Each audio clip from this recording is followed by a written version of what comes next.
Hello guys, हमारे YouTube channel पर आपका स्वागत है।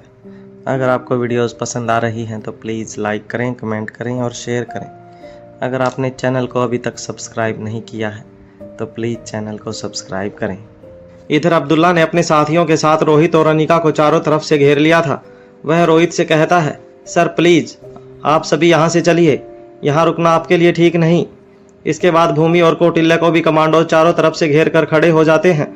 वह उन सभी को वहां से तुरंत बाहर निकलने के लिए कहते हैं।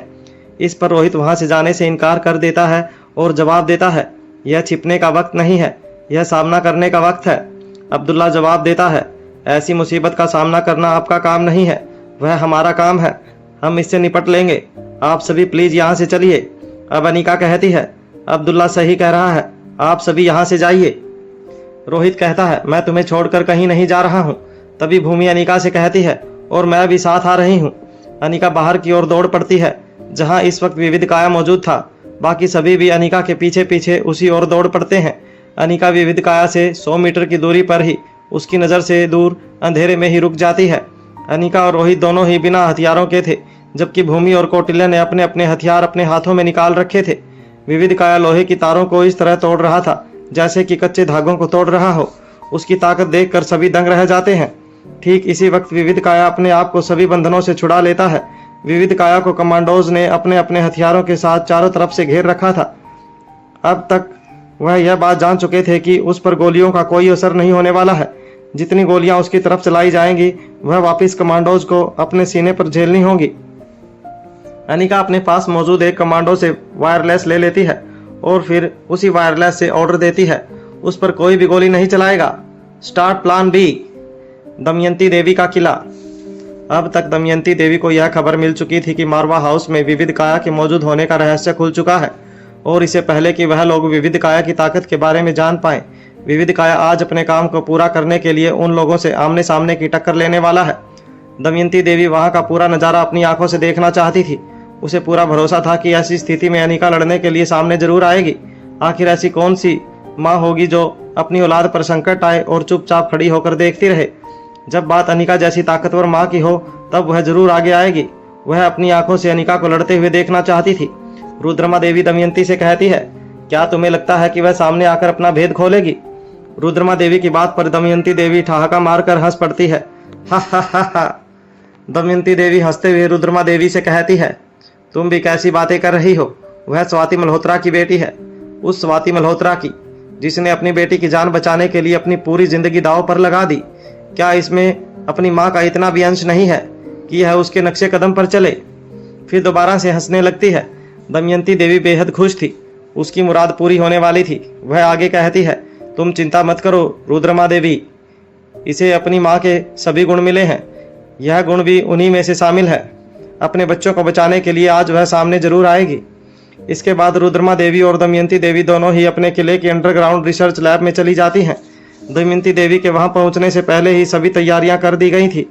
एक और जहां दिल्ली में विविध काया की इस हरकत को हर्षिता और योगेश अपने सामने रखे हुए लैपटॉप की स्क्रीन पर देख सकते थे, बिल्कुल उसी तरह दूसरी ओर इसे दमयंती देवी की अंडरग्राउंड रिसर्च लैब की एक बड़ी सी स्क्रीन को भी कनेक्ट कर दिया गया था। वह दोनों बड़ी सी स्क्रीन के सामने जाकर खड़ी हो जाती हैं, जहां से उन्हें विविध काया की आंखों से दिखाई देने वाला हर नज़ारा स्क्रीन पर नजर आ रहा था। जैसे ही वह मारवा हाउस में विविध काया खुद को जाल से आज़ाद करता है, वैसे ही दमयंती देवी अपनी जगह पर खड़े खड़े कहती है, बहुत बढ़िया विविध काया, बहुत बढ़िया। एक तुम ही हो जो मेरे सच्चे सिपाही निकले हो।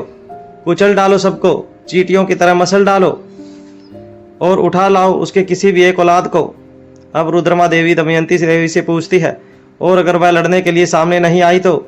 इस पर दमयंती देवी रुद्रमा को एक टक देखने लगती है, फिर एक पल रुक कर कुछ सोचने के बाद जवाब देती है, तो कोई बात नहीं, अगर लड़ने के लिए सामने नहीं आएगी तो अपने बच्चे को ढूंढते हुए यहाँ तक तो हमारे सामने आ पहुँचेगी।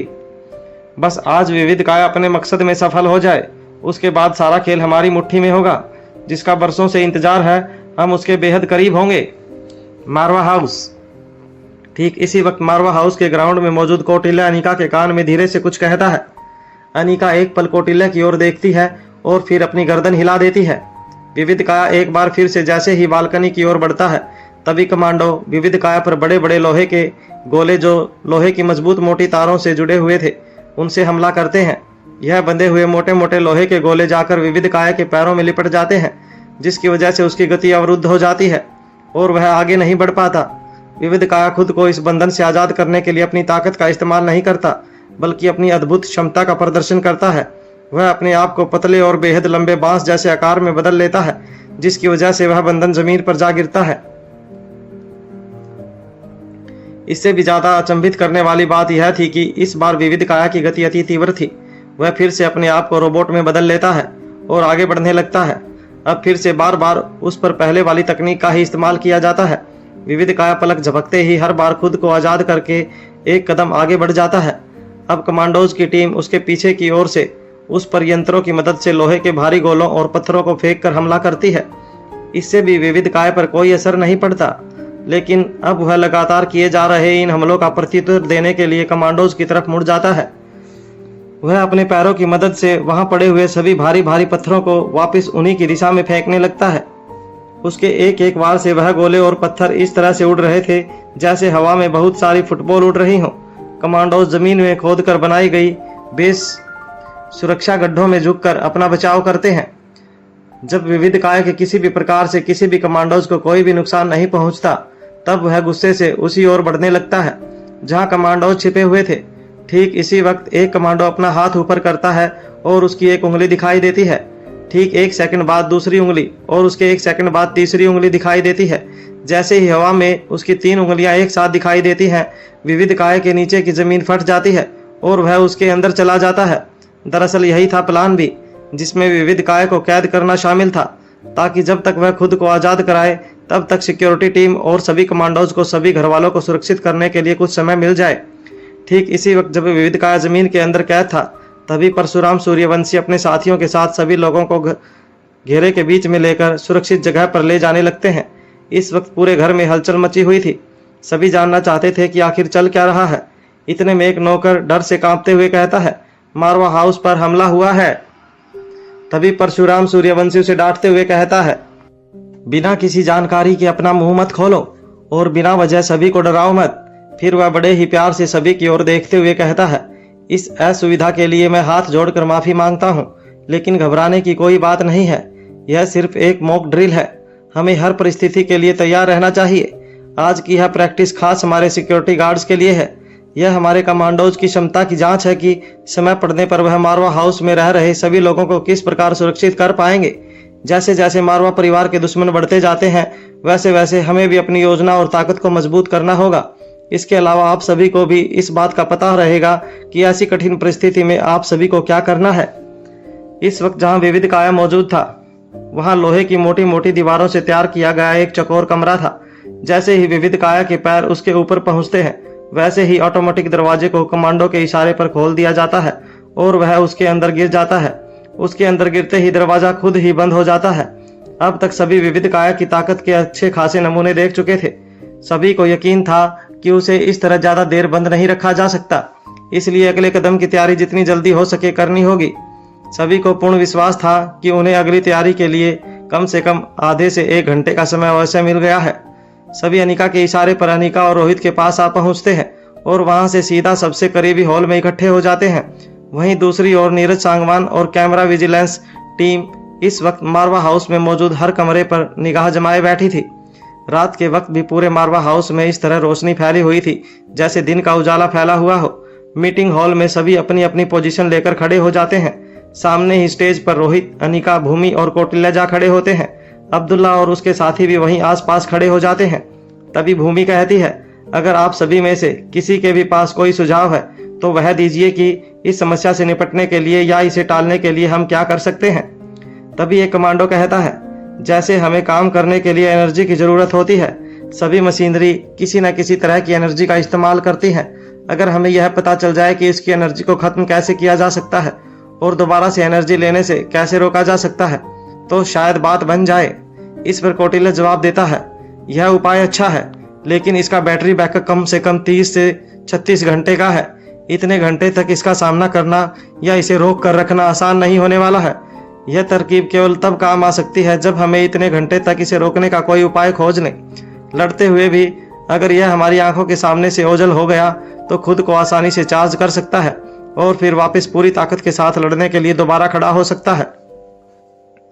तभी एक दूसरा कमांडो अपनी बात रखते हुए कहता है, इस रोबोट को यहाँ से जो भी चीज चाहिए अगर उसे इससे दूर कर दिया जाए या फिर इसे दे दी जाए तो क्या यह यहाँ से बाहर चला जाएगा। इतने में ही तीसरा कमांडो कहता है, उसने बच्चों के कमरे पर हमला किया है, इसका मतलब यह उन्हीं को नुकसान पहुंचाना चाहता है। इससे पहले कि बातचीत आगे बढ़ती उनके वायरलेस पर मैसेज सुनाई देता है कि रोबोट बाहर निकल आया है। इस सूचना के मिलते ही अनिका अब्दुल्ला को इशारा करती है। अब्दुल्ला चिल्लाते हुए कमांड देता है, meeting disperse, go to your positions. यह सुनते ही सभी अटेंशन की पोजीशन में आ जाते हैं और अपने हथियारों सहित वापस अपनी अपनी जगह पर दौड़ पड़ते हैं। अभी मीटिंग हॉल में बातचीत चल ही रही थी और वहां विविध काय बाहर निकलने का रास्ता ढूंढ लेता है। जैसे ही वह उस अंधेरे कमरे में पहुंचता है वह अपनी सेंसर्स का इस्तेमाल करते हुए सबसे पहले यह पता लगाता है कि वह किसके बीच में बंद है। उसे जैसे ही इस बात का ज्ञान होता कि वह लोहे की दीवारों के बीच में है, वह अपने हाथ को तेज धारदार वाले नुकीले ड्रिल करने वाले हथियार में परिवर्तित कर देता है। लोहे की दीवार को भेदने के बाद वह जमीन को खोदना शुरू कर देता है। अपने हाथ को हथियार में बदलने के बाद धीरे धीरे वह पूरा स्वरूप बदलते हुए उसी तेजी से नुकीले हथियार में ढल जाता है। फिर इसी बदले हुए स्वरूप के साथ बड़ी ही आसानी से जमीन को खोदते हुए आगे बढ़ता चला जाता है। मारवा परिवार की सिक्योरिटी ने जितना अनुमान लगाया था, इस रोबोट ने बाहर निकलने में उससे 1/4 समय भी नहीं लगाया। जितनी आसानी से एक ड्रिल मशीन दीवार में या किसी लकड़ी में छेद करती है, उससे भी कहीं ज्यादा आसानी से विविध काय ने लोहे की दीवारों और जमीन में सुराख कर दिए थे। इस तरह आगे बढ़ते हुए वह बच्चों के कमरे की बालकनी के नीचे की दीवार के पास से बाहर निकलना शुरू कर देता है। उसकी स्पीड पहले से भी बढ़ी हुई दिखाई दे रही थी। इस बार वह आगे बढ़ने के लिए खुद को रोबोट में नहीं बदलता और इसी रूप में दीवारों के ऊपर चढ़ते हुए बच्चों के कमरे की बालकनी तक पहुंच जाता है और उनकी खिड़कियों पर लगे हुए उस मजबूत बुलेट प्रूफ मटेरियल पर हमला करना शुरू कर देता है। पहले वह धारदार हथियार के रूप में ही तेज गोलियों की बरसात शुरू कर देता है, फिर रोबोट में बदल जाता है। उसके कुछ ही सेकंड बाद वह अपनी पूरी ताकत के साथ उसे तोड़ने के लिए उस पर धक्का देता है ताकि वह अंदर प्रवेश कर सके। उसकी आहट से सभी कमांडो हरकत में आ जाते हैं। अंदर मौजूद सभी कमांडो अच्छी तरह से जानते थे कि उस पर गोलियां चलाने का कोई लाभ नहीं, इसलिए सभी अपने हाथों में चाकू, चैन जैसे हथियार लेकर तैयार हो जाते हैं ताकि एक साथ उस पर हमला बोल सके। इस बार भी जब वह शीशा नहीं टूटता तो विविध का एक बार फिर से वह एक ही जगह पर गोलियां बरसाना शुरू कर देता है। अब उसे मजबूत ट्रांसपेरेंट पदार्थ पर चटकने जैसे निशान दिखाई देने लगते हैं। इस बार विविध काय का किया गया तेज प्रहार उसे चकनाचूर कर देता है और वह तेजी से कमरे के अंदर घुस जाता है। सभी कमांडो एक साथ उसके ऊपर टूट पड़ते हैं। एक कमांडो छलांग लगाकर उसकी गर्दन पर चढ़ जाता है और अपनी पूरी ताकत और गति के साथ उसे चाकू से गोदना शुरू कर देता है। तो वहीं अन्य 2 कमांडो झुककर पोजीशन लेकर उसके पैरों पर वार करना शुरू कर देते हैं। इसी प्रकार अपनी पोजीशन लेते हुए अन्य कमांडो उसके हाथों, कंधों, कमर और सामने से छाती और पेट पर वार शुरू कर देते हैं।